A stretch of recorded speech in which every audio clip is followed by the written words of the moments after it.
15장 1절에서 10절까지의 말씀입니다.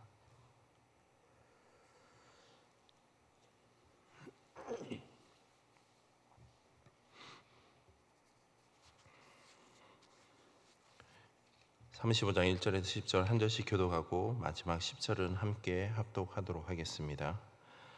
광야 메마른 땅이 기뻐하며 사막이 백합화같이 피어 즐거워하며 무성하게 피어 기쁜 노래로 즐거워하며 레바논의 영광과 갈멜과 사론의 아름다움을 얻을 것이라. 그것들이 여호와의 영광 곧 우리 하나님의 아름다움을 보리로다. 너희는 약한 손을 강하게 하며 떨리는 무릎을 굳게 하며 겁내는 자들에게 이르기를 굳세어라. 두려워하지 말라. 오라 너희 하나님이 오사 보복하시며 갚아주실 것이라. 하나님이 오사 너희를 구원하시리라. 그때에 맹인의 눈이 맑을 것이며 못 듣는 사람의 귀가 열릴 것이며 그때에 저는 자는 사슴같이 뛸 것이며 말 못하는 자의 혀는 노래하리니 이는 광야에서 물이 솟겠고 사막에서 시내가 흐를 것임이라.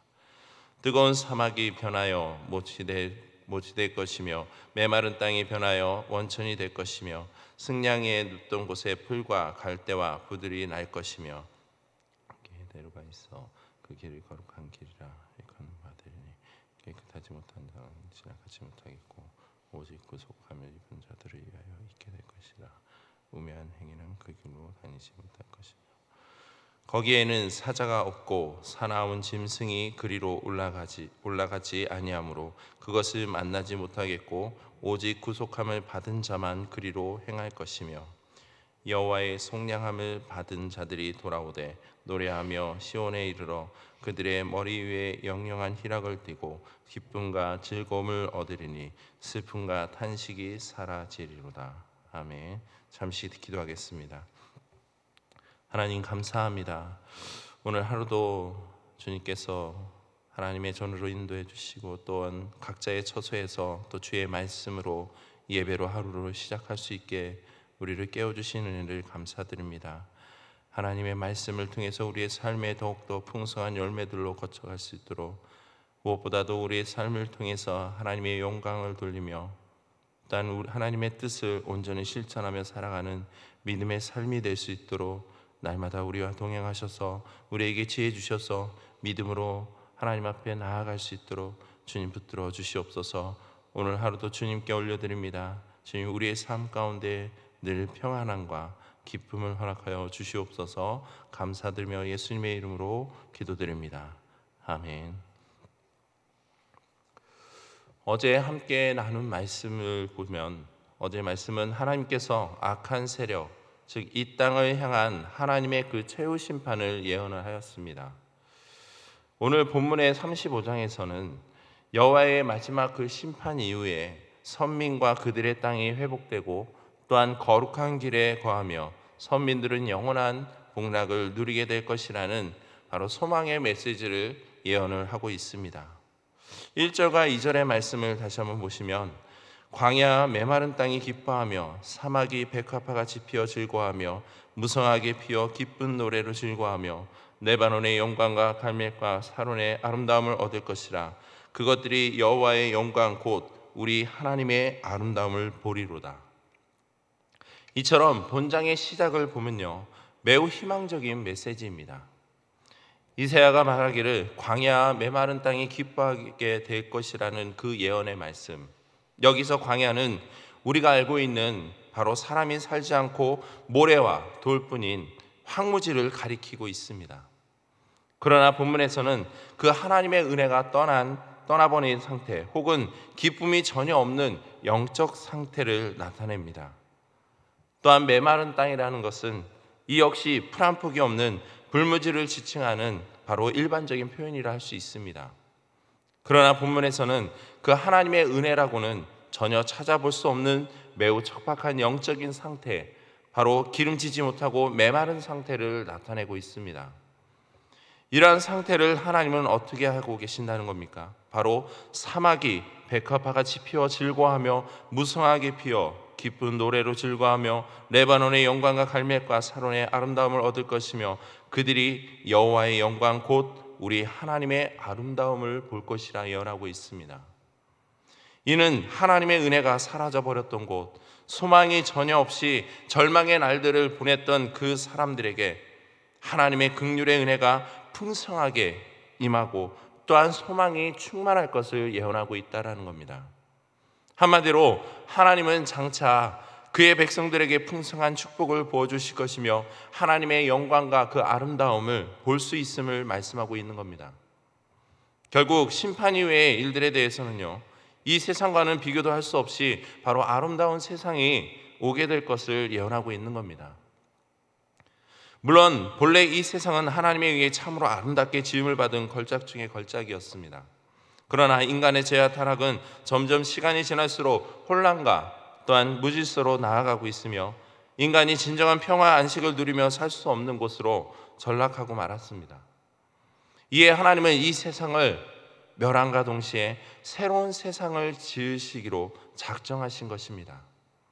그리고 그 새로운 세상에는 모든 악한 요소들과 악인들이 더 이상 존재하지 않는 곳이며 사막과 같은 황폐함이 존재하지도 않고 불완전한 것들이 없으며 더 이상 힘을 가지고 싸우는 일 또한 없으며 모든 슬픔과 탄식이 사라진 오직 즐거움과 기쁨만이 존재하게 된다는 겁니다. 그리고 이러한 아름답고 복된 세상이 다름 아닌 하나님을 경외하는 오직 구속함을 받은 자들에게만 주어지는 삶이라는 사실입니다. 그렇기 때문에 저와 여러분들은 이러한 사실을 깨달아 알고 믿기에 그 산소망을 바라보며 이 땅 가운데 살아가고 있는 것입니다. 그러나 안타까운 사실은요, 여전히 이 땅 가운데는 이러한 사실을 전혀 모르고 살아가는 내 형제, 자매, 가족, 많은 사람들이 너무나 많다라는 사실입니다. 하지만 너무 낙심하지 마시기 바랍니다.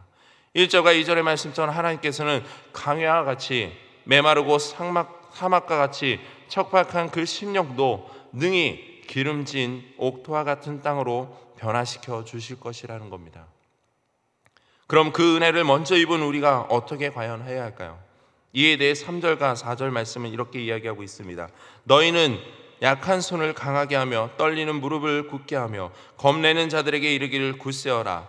두려워하지 말라. 보라, 너희 하나님이 오사 보복하시며 갚아주실 것이라. 하나님이 오사 너희를 구원하시리라 하라. 먼저 이 말씀이 누구에게 주어진 말씀인가 하는 겁니다. 이는 원수들의 압제하에 있는 바로 하나님의 백성들을 향한 말씀으로 장차 그리스도께서 재림하셔서 성도들을 핍박하는 원수들을 심판하심으로 복수하시고 또한 성도들을 원수들의 압제로부터 구원하셔 주실 것을 예언하는 말씀입니다. 그러므로 이 말씀은 바로 하나님의 그 은혜를 체험한 사람들 또한 하나님의 온전한 구원의 그 역사를 소망하며 확신을 가지고 있는 살아가는 이들에게 주는 말씀이라는 겁니다. 결국 은혜를 먼저 입은 우리가 해야 할 일은요, 약한 손을 강하게 하는 것, 즉 어려움 속에서 아무런 대책도 없는 무력한 사람들에게 마음을 강하게 해주고 그 어려움을 헤쳐나갈 수 있는 힘을 줘야 한다는 겁니다. 그리고 떨리는 무릎을 굳게 하라는 것은 바로 두려움에 사로잡혀 삶을 제대로 살아갈 수 없는 그러한 사람들에게 하나님께서 그들에게 완전한 구원을 주실 것이라는 소망의 그 메시지를 전해야 한다는 겁니다. 또한 겁내는 자들에게 이르기를 굳세어라. 두려워하지 말라라는 것은 여러 가지 고난과 어려움을 어찌해야 할 줄 몰라 당장 눈앞에 보이는 그 현실만을 바라보고 절망 가운데 빠져있는 겁내는 그 자들에게 구속함을 받은 자들로서 그들에게 다가가 절망하지 말아야 할 그 이유를 말해주며 그 심령을 더욱 강하게 해주어야 한다는 겁니다. 한마디로 말해 세상의 것을 의지하는 것이 아니라 바로 하나님을 의지하며 하나님을 더욱 견고히 붙들어야 할 그 이유를 전해야 한다는 겁니다. 이처럼 먼저 하나님의 은혜를 입은 자들은 그들의 약한 손, 떨리는 무릎을 강하게 하고 또한 굳게 세우도록 힘써 도와야 하는 것입니다. 이것이 바로 성도인 우리가 이 땅 가운데서 구속함을 받은 자들로서 삶의 모습이며 걸어가야 할 길이라는 겁니다. 그렇다면 오직 구속함을 받은 자들은 어떠한 길을 걸어가야 할까요? 이에 대해 8절과 9절 말씀 이렇게 얘기합니다. 거기에 대로가 있어 그 길을 거룩한 길이라 일컫는 바 되리니 깨끗하지 못한 자는 지나가지 못하겠고 오직 구속함을 입은 자들을 위하여 있게 될 것이라. 우매한 행위는 그 길로 다니지 못할 것이며 거기에는 사자가 없고 사나운 짐승이 그리로 올라가지 아니하므로 그것을 만나지 못하겠고 오직 구속함을 받은 자만 그리로 행할 것이라.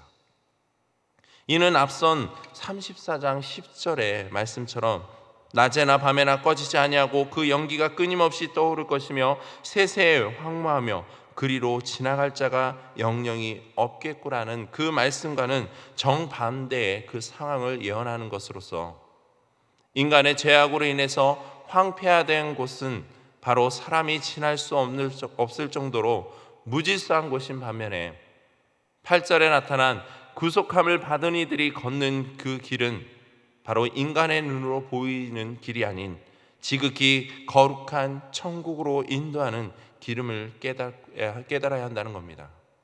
다시 말해 하나님과 함께 동행하는 그 거룩한 삶의 여정 혹은 삶의 태도를 의미하는 것으로서 슬픔과 탄식이 사라지고 기쁨과 즐거움이 가득한 그 삶의 여정의 길로 나아가는 것입니다. 물론 하나님의 백성이 하나님과 함께 동행하는 가운데 약한 자들에게 의해 고난을 당하는 것이 이 죄악 많은 세상에서 피할 수 없는 현실입니다. 그러나 오직 하나님만을 신실하게 의지하는 거룩한 자들에게는 더 이상의 죄와 사망에 얽매이지 않게 되며 슬픔과 탄식이 사라지고 바로 기쁨과 즐거움이 넘치는 영광스럽고 아름다운 그 하늘나라가 주어질 것이라는 사실입니다. 이와 같은 삶이 바로 구속받은 자들의 삶이며 장차 우리에게 주어질 그 소망을 바라보며 걸어가야 할 삶의 여정이라는 겁니다. 성도 여러분, 구원의 대로를 걷는 성도들은 어떤 경우에도 거룩으로 그 길을 걸어가야 할 것입니다. 저와 여러분들은 그 구원의 대로를 걷게 되는 존재들입니다. 이것만 놓고 봐도 우리는 하나님께 엄청난 큰 은혜를 입은 자들입니다. 왜냐하면 8절에 보시면 그 구원의 대로는 아무나 갈 수 있는 길이 아님을 말씀하고 있기 때문입니다. 8절 말씀입니다. 거기에 대로가 있어 그 길을 거룩한 길이라 일컫는 바 되리니 깨끗하지 못한 자는 지나가지 못하겠다. 그 길은 오직 구속함을 입은 자들에게 있을 것이라는 말씀이라는 것. 여기서 구속이란 본래 값을 치르고 노예를 해방시켜주는 것에 유래된 말로서 즉 구속함을 받은 자들이란 대가를 치른 자들이라는 겁니다. 그러기에 구원의 대로를 가기 위해서는 그 대가를 치러야 한다는 겁니다. 우리가 보통 일반적으로 고속도로를 오고 가는 데 있어서 통행료를 지불하듯이 구속함을 받은 자들이 걷는 그 길은 바로 그에 합당한 대가를 지불해야 한다는 겁니다. 그러나 인간이 우리는 그 구원을 위하여 아무것도 할 수 없는 죄인이라는 사실. 그렇다면 대가를 치러야 한다는 건 과연 어떤 의미입니까? 그것은 바로 예수 그리스도의 보혈을 믿는 것입니다. 왜냐하면 그분께서 우리가 지불해야 할 그 대가를 십자가의 죽음을 통해 대신 지불하셨기 때문입니다. 그렇기 때문에 우리는 예수 그리스도를 영접하여 믿어야 하는 겁니다. 그래야지만이 그리스도께서 대신 지불하신 것이 우리가 지불된 것으로 인정되어지는 것입니다. 그럼 우리는 바로 구원의 대로로 갈 수 있게 된다는 겁니다. 그러므로 그렇게 구속함을 받은 우리는 그 거룩의 길을 끝까지 인내하며 걸어 마지막 때에 이르도록 힘써야 한다는 겁니다. 그러면 그때 가서는 더 이상 슬픔과 고통이 없는 기쁨과 즐거움만이 존재하고 하나님의 영광과 그 아름다움을 보게 되는 축복을 누리게 된다는 것. 그러나 우리가 명심해야 할 것이 있습니다. 그것은 바로 깨끗하지 못한 자는 지나가지 못한다는 사실을 기억해야 합니다. 즉 구원의 길을 가는 성도가 그리스도를 믿고 그의 피를 의지하여 모든 더러운 죄를 깨끗하게 씻김 받았지만 그 길을 가는 성도가 거룩하신 하나님의 백성답게 순결하고 의로우신 주님의 그 자녀답게 살지 못하고 여전히 세상의 가치를 추구하며 나 자신과 다른 사람들 또한 세상의 것을 의지하며 살아간다면 결국 그는 깨끗하지 못한 자로서 어린 양의 생명책에 기록되지 못하여 주님이 주시는 그 기쁨과 즐거움 또한 그분의 영광과 아름다움을 볼 수 없게 될 것임을 우리는 깨달아야 할 것입니다. 성도 여러분, 하나님의 최후 심판 이후의 모습은 우리가 생각하는 그 이상의 모습입니다. 이 땅과는 결코 비교할 수 없는 영원한 기쁨과 즐거움, 아름다움만이 존재하는 곳, 더 이상의 슬픔과 고통과 괴로움이 없는 곳입니다. 그리고 이러한 곳을 다름 아닌 오직 하나님의 은혜로 말미암아 구속함을 받은 저와 여러분들에게 주어지는 축복이라는 겁니다. 그러므로 우리는 이러한 산소망을 품고 이 땅 가운데 힘있게 살아가야 할 것입니다. 그로 인해 장차 들어갈 새로운 세상에서 참된 평화와 또한 안식, 행복을 누리게 된다라는 것. 오늘 이사야가 선포하고 있는 그 소망의 메시지, 이 땅 가운데 어찌 보면 산소망이 없고 광야 같은 그러한 삶을 살아가고 있는 이 시대 속에서 우리는 보이지 않는 그 하늘에 산소망을 품고 살아가는 존재입니다. 그렇기 때문에 하나님께서 우리에게 허락해 주신, 구원받은 그 백성들에게 주신 그 참된 기쁨과 즐거움, 하나님의 그 영광과 그 아름다움을 보기 위해선 우리는 구원받은 그 백성으로서의 그 삶의 길을, 그 여정을 온전히 믿음으로 인내하며 걸어가야 할 것입니다. 그럴 때 주님은 우리에게 더 큰 축복과 또한 그 길을 걸어가는데 이겨낼 수 있는 힘과 믿음과 지혜를 우리에게 허락해 주실 것입니다. 오늘 하루도 이와 같은 믿음과 확신을 가지고 하나님이 주시는 그 힘을 가지고 믿음으로 살아가는 저와 여러분들 되기를 주님의 이름으로 축복합니다. 이 시간 기도하실 때 오늘 말씀을 기억하시면서 이 땅 가운데 살아가면서 구속함을 받은 자로서 우리가 거짓된 길이 아닌 바로 거룩한 길을 온전히 걸어갈 수 있는 믿음과 지혜를 달라고, 그로 인해 구속함을 받은 자로서의 온전한 믿음의 실천들을 행하며 살아가며 하나님의 영광을 드러내는 믿음의 삶이 되게 해달라고 함께 기도하시고, 계속해서 올 목사님과 사모님의 건강을 위해서, 난 주변의 영육간에 또 신음하고 아파하는 환우들을 위해서 하나님의 치유와 평안이 함께 해달라고 함께 기도해 주시고, 또한 이 나라 민족 가운데 하나님의 긍휼의 은혜를 부어주셔서 하나님께서 더 이상 이 코로나로 인해서 많은 하나님의 자녀들이 아파하지 않도록 하루속히 종식되어서 빨리 하나님의 전에 나와 함께 예배할 수 있는 그 날이 속히 오게 해달라고, 이 나라 민족을 위해서, 또한 우리 교회를 위해서, 또한 이 나라 민족 가운데 차별금지법 안에 독소조항들이 더 이상 증거되지 않도록, 제거될 수 있도록, 제약된 길을 걷는 이들이 회개하며 하나님께 돌아오게 해달라고, 또한 마지막으로 앞에 보이는 기도의 제목과 여러분들이 가지고 나온 기도의 제목을 놓고 이 시간 함께 기도하겠습니다. 하나님 감사합니다. 오늘도 우리의